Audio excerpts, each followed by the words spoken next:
Yes, sir.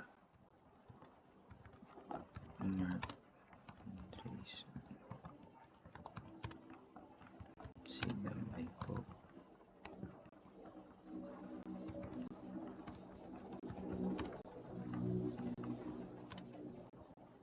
So, gagawa po ako ng for loop. So, hashtag include iOS streams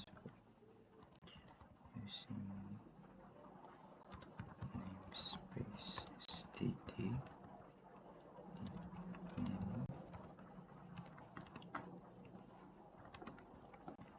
So, dito for ating so dito po pwede kang mamili any letters like Q, E. So let's try Q. So equals to 1 natin. So semicolon. So another Q, and this time we will use grade less than or less than and equals sabihin natin 1,000. So yan. Tapos increment or dalawang positive. Tapos ang ating ginamit na Q. So next dito is mag-bracket and see out. So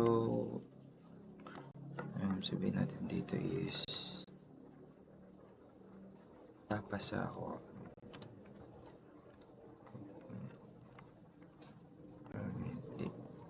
Ito na lang. And pag-insert out.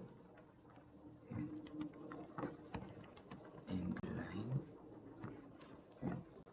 So hindi kasi gumagana sa VS Code ko, sir. So tetesting. So dito ako sa Programmis.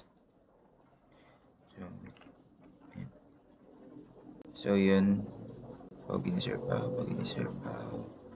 Ayan, so yun lang po, sir.